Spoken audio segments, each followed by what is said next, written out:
తెలంగాణ రాష్ట్రంలోని రంగారెడ్డి జిల్లా పరిధిలో గల తుక్కుగూడ డివిజన్ రావిరాలలోని జన్నైగూడ శ్రీ లక్ష్మీ నరసింహస్వామి ఆలయంలో అమావాస్య కార్యక్రమం ఎంతో అంగరంగ వైభవంగా భక్తి శ్రద్ధలతో ప్రారంభించిన కన్నుల పండుగగా నిర్వహించబడింది. ఈ సందర్భంగా భక్తులు స్వామివారి పల్లకి సేవలో పాల్గొని స్వామివారిని దర్శించుకుని భజన కార్యక్రమాలలో భక్తి పారవస్యంతో పాల్గొన్నారు. అనంతరం అన్నప్రసాదాన్ని స్వీకరించి ఆధ్యాత్మిక ఆనందాన్ని పొందారు. ప్రతి అమావాస్యకు ఈ ఆలయానికి సుమారుగా 1000 నుంచి 2000 మంది వరకు భక్తులు విచ్చేస్తుండగా అమావాస్య రోజు ప్రత్యేకంగా 100 నుంచి 200 మందికి పైగా భక్తులు ఆలయ ప్రాంగణంలోనే నిద్ర చేసి స్వామివారి ఆశీర్వాదాలను పొందుతున్నారు.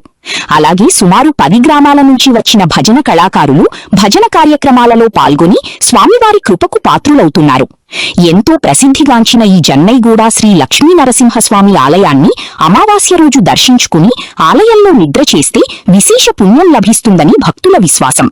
అందువల్ల భక్తులందరూ ప్రతి అమావాస్యకు రావిరాల జన్నైగూడ శ్రీ లక్ష్మీ నరసింహస్వామిని దర్శించుకుని ఆధ్యాత్మిక ముక్తిని పొందగలరు అదే నిరాహాకులు పేర్కొన్నారు.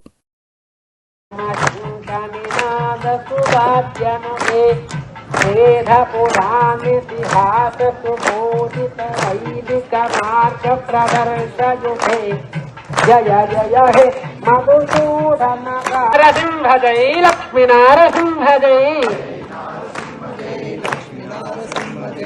उग्र नरसिंह जय बाल नरसिंह जय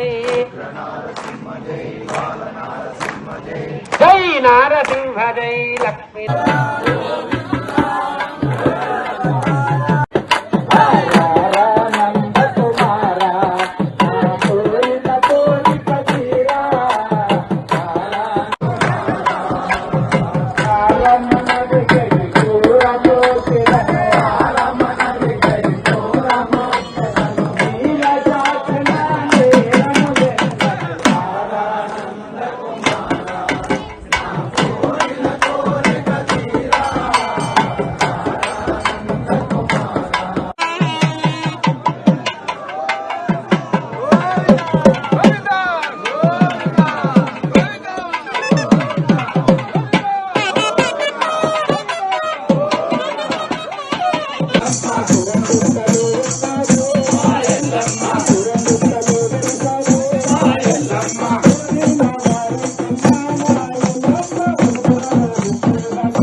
ఆదరానదహర్తారం ధాతారం సర్వసంపద